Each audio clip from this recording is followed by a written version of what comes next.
بسم اللہ الرحمن الرحیم. دل و جان قربان آقا صلی اللہ علیہ وسلم پر ہم سیریز کر رہے تھے how we can learn English, کہ ہم کیسے انگلش سیکھ سکتے ہیں، ہم کس طرح انگلش اسپوکن اس کو بہتر بنا سکتے ہیں. اس حوالے سے ہمارے ساتھ شریک گفتگو تھے پروفیسر ڈاکٹر سید محمد عباس صاحب، جو آکسفورڈ یونیورسٹی برطانیہ سے پی ایچ ڈی اسکالر ہیں. ڈاکٹر صاحب، آج ہم ڈسکس کریں گے ایٹماسفیئر فار انگلش. انگلش سیکھنے میں ایٹماسفیئر فار انگلش، اس کا کتنا رول ہے، ایٹماسفیئر کا کتنا کردار ہے؟ اس میں نا ایٹماسفیئر کا کردار یہ ہے کہ ایک تو آپ انگلش بولیں گے جب، تو اگلے دوسرے والا جو آپ کے سامنے بیٹھا ہے، آپ کا اپوننٹ ہے، وہ اس کو فالو کرے اور آپ کو صحیح اس کا جواب دے. وہ بھی ایکسپرٹ ہو اس چیز میں اور اس کو انگلش آتی ہو، اس کو ہاؤ نو ہو کہ انگلش کیسے بولتے ہیں، اور اس کے اندر نا ایک کانفیڈینس ہونا چاہیے جواب دینے کے لیے. یہ نہ ہو کہ وہ، میں نے اکثر دیکھا ہے کہ ٹیلی ویژن پر بھی لوگ آ کے انگلش بولتے ہیں لیکن وہ ساتھ میں آ کر کے آوازیں نکالتے ہیں. یہ بڑا مایوس سا لگتا ہے. جب آپ کو لینگویج پر فل کمانڈ نہیں ہے تو آپ کیوں بولتے ہیں انگریزی؟ اس کے لیے ایک ایٹماسفیئر ہوتی ہے. ایٹماسفیئر یہی ہے کہ آپ کو آپ کی فلوئنسی جو ہے نا، فلو جو ہے نا انگلش کی، وہ بڑی زبردست ہونی چاہیے. اگر آپ کی فلو نہیں ہوگی تو پھر آپ جو ہے نا وہ سمجھ تو لیں گے لیکن اس کا جواب دینا آپ کے لیے پھر وہ ٹرانسلیٹ کرنا پڑے گا. آپ کو اپنے دماغ میں پہلے اس کا جواب اردو میں سوچنا پڑے گا، پھر اس کو آگے پھر اسے ٹرانسلیٹ کر کے آپ آگے اس کو پھر اس کا جواب دیں گے. تو اس سے نا بدمزگی ہو جاتی ہے. اچھا، آپ نے فلو کا ذکر کیا ہے. ہمارا جو ماحول ہے، ہماری سراؤنڈنگ میں ہم دیکھتے ہیں کہ پنجابی، سرائکی یا میکسیمم اردو بولی جاتی ہے. ہمارے جو تعلیمی ادارے ہیں تو وہاں پر بے شک انگلش میڈیم ادارے ہیں، لیکن وہاں بھی جو کلاس کے اندر ٹیچر بچوں کے ساتھ گفتگو کرتی ہے، بچے آپس میں گفتگو کرتے ہیں اور اردو میں کرتے ہیں. تو ایسے فلو کیسے آئے گا انگلش کا اس حوالے سے؟ اس کی وجہ یہ ہوتی ہے کہ جو ٹیچر صاحبان ہیں نا، ان کی ٹریننگ جو ہے نا پراپر، ان کو ٹریننگ پہلے دی جائے تاکہ وہ آگے اس کو کنوے کر سکیں. نہیں، میں یہ عرض کر رہا ہوں، میں پوچھنا یہ چاہ رہا ہوں کہ ہمارا ماحول ہے اس قسم کا، اردو میڈیم ٹائپ ہمارا ماحول ہے، تو ہم کیسے پھر اس ماحول میں رہتے ہوئے اپنی فلوئنسی کو بہتر بنا سکتے ہیں؟ دیکھیں، ہر چیز میں گریجولی ٹریول ہوتی ہے، ایک دم تو کوئی بھی نہیں کر سکتا. آپ اب یہ ہے کہ سرائکی والا جب اردو بولنے لگ گیا تو اس نے ٹریول تو کیا نا. اب اسے چاہیے کہ وہ اردو پر ہی اکتفا نہ کرے بلکہ آگے نکلے. اور ایک انگلش چونکہ ایک انٹرنیشنل لینگویج ہے، اس کا ہائر ایجوکیشن کے ساتھ بہت زیادہ اس کا گہرا تعلق ہے. سارے کورسز جو ہیں، ریسرچز جو ہیں، سائنس کے جو سبجیکٹ ہیں، وہ سب انگلش میں ہی سمجھ آتے ہیں. اب سائنس کی جو ٹرمز ہیں وہ ان کی اردو تو آج تک نہیں ہو سکی. اگر اردو میں بھی سائنس کی کتاب لکھی جائے تو ٹرم جو ہیں وہ ویسے بھی لکھنی پڑتی ہیں بریکٹ میں انگلش میں. تو اس کے لیے ایٹماسفیئر یہی ہے کہ انگلش میڈیم اسکولز والے جو ہیں نا، ان کو چاہیے کہ وہ اپنی کلاس میں ٹیچرز جو ہیں نا وہ انگلش بولیں. اب میری ہی بیٹی ہے، وہ اسپائر کالج میلسی میں پڑھاتی ہے. اس نے کبھی بھی اپنی کلاس میں کسی کے ساتھ اردو میں بات نہیں کی. تو اس لیے ایٹماسفیئر کا ہونا بڑا ضروری ہے.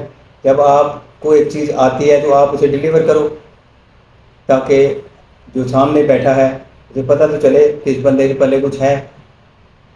اچھا، جو جیسے آپ نے ذکر کیا تو ہر تعلیمی ادارے میں ایسا نہیں ہوتا، نہ ہر ٹیچر اس طرح فلوئنٹلی انگلش بولتا ہے.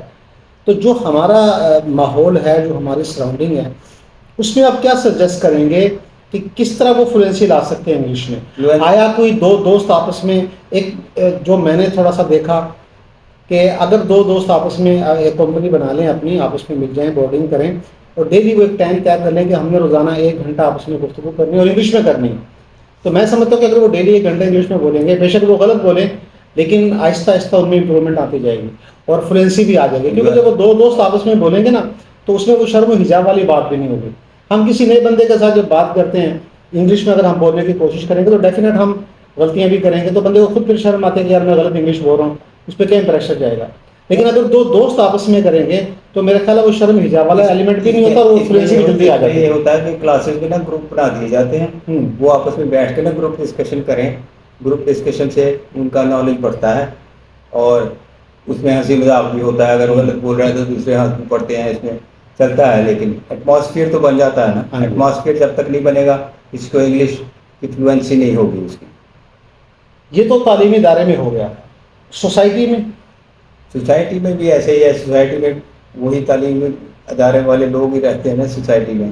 وہ بچہ جب اپنے گھر جائے گا، اس کے گھر والے لٹریٹ ہیں تو وہ ان کے ساتھ تو انگلش نہیں بول سکتا. ٹھیک ہے. اور پھر جو CSS کے اسٹوڈنٹ ہوتے ہیں وہ صرف کتاب کی حد تک تو ہوتے ہیں یا رائٹنگ کی حد تک تو ہوتے ہیں، لیکن فلوئنسی ان کے اندر بھی نہیں ہوتی. اس کی وجہ کہ ہمارے سراؤنڈنگ میں یا ہمارے ایٹماسفیئر جو ہے وہ ایسا نہیں ہے کہ انگلش لینگویج کو عام کیا جائے یا اس کو بولا جائے یا اس کو رائج کیا جائے. تو اس لیے یہ اس کی فلوئنسی کافی حد تک مشکل ہوتی ہے. اچھا، اگر ایسے کلاس میں ایک لیکچر طے کر لیا جائے آدھے گھنٹے کا 35 منٹ کا، کہ بچوں کے گروپس بنا دیے جائے اور اپنی ڈسکشن کریں، اور اسکول سے باہر اپنے ماحول میں، معاشرے میں، سوسائٹی میں، گھر میں ہو یا محلے میں ہو، ایسے 2 دوست 3 دوست آپس میں مل کر وہ آدھا گھنٹہ 1 گھنٹہ آپس میں انگلش میں ڈسکشن کریں، تو کتنا ٹائم لگ جائے گا فلوئنسی آنے میں؟ آنے میں کتنا time depend upon the confidence of the student. اگر اس میں کانفیڈینس ہے اور وہ اس کی کنسنٹریشن ہے کہ میں نے یہ کام کرنا ہے، جیسے باقی کام وہ کر لیتے ہیں، اس طرح اگر اس میں بھی وہ دھیان دیں اور کنسنٹریٹ کریں تو یہ کوئی اتنا مشکل کام تو نہیں ہے. اپروکسیمیٹلی آپ کتنا سمجھتے ہیں کہ کتنے ٹائم کے اندر ان کو ایک گرپ آ جائے گی، وہ آسانی کے ساتھ انگلش میں گفتگو کر سکیں گے، جس طرح اردو میں، پنجابی سرائکی میں اپنی مدر لینگویج میں گفتگو کرتے ہیں؟ 6 مہینے، سال؟ ٹائمنگ پر ڈیپینڈ کرتا ہے وہ کتنا ٹائم دیتے ہیں. اب پرانے زمانے میں، یعنی کہ آج سے 100 سال پہلے، لکھنؤ کے جو شعراء تھے نا، وہ آئینہ سامنے رکھ کے پہلے تیاری کرتے تھے کہ انہوں نے مرثیہ کیسے پڑھنا ہے، انہوں نے غزل کیسے پڑھنی ہے. ٹھیک ہے. کہ وہ کوئی ایسا فضول قسم کا اشارہ تو نہیں کرتے، ان کے بازو تو نہیں چلتے کہ ایسے ایسے کر رہے ہیں. آپ نے دیکھا ٹی وی پر لوگ ایسے کریں گے، ایسے کریں گے. یا ہمارے جو لیڈر ہیں جب اسپیچ کرتے ہیں، جوش میں آتے ہیں، تو ان کے بازو بہت زیادہ کام کرتے ہیں ہر وقت. تو ایسا نہیں ہونا چاہیے، مطلب ٹک کے بالکل بات کرنی چاہیے. تو کتنا ڈیوریشن بات میں ہوئی؟ 6 منتھ ہونا چاہیے. 6 منتھ میں، یعنی کہ کافی حد تک ایک گرپ آنا شروع ہو جاتی ہے. بہت شکریہ ڈاکٹر سید محمد عباس صاحب. انگلش فلوئنٹلی آپ بولنا چاہ رہے ہیں، انگلش پہ کمانڈ حاصل کرنا چاہ رہے ہیں، تو اس میں ایٹماسفیئر کا بہت بڑا بنیادی کردار ہوتا ہے کہ آپ اپنے ماحول کو ایسا بنائیں کہ جس میں آپ اپنے کسی دوست کے ساتھ، فیملی میں سے اپنے بھائی کے ساتھ، والدہ کے ساتھ، والد کے ساتھ، سسٹر کے ساتھ آپ آدھا گھنٹہ انگلش میں گفتگو کریں. جب آپ گفتگو کریں گے تو چند مہینوں کے اندر آپ اپنے آپ کو خود فیل کریں گے کہ آپ انگلش میں بات کرنا شروع ہو گئے ہیں، اور ود ان ایئر آپ کو کافی حد تک انگلش پہ کمانڈ اور عبور حاصل ہو جائے گا. تو انگلش سیکھنے کے لیے، انگلش پر کمانڈ حاصل کرنے کے لیے ایٹماسفیئر کا بہت بنیادی کردار ہے. تو اگر آپ اپنی انگلش کو امپروو کرنا چاہتے ہیں تو اپنی سراؤنڈنگ اور ایٹماسفیئر کو بہتر بنائیں، اور کوئی ایسا ٹائم ٹیبل بنا لیں اپنے دوست کے ساتھ یا فیملی کے ساتھ کہ جس میں آپ آدھا گھنٹہ 1 گھنٹہ انگلش میں گفتگو کریں، تو یقیناً آپ کی انگلش بہت بہتر ہو جائے گی.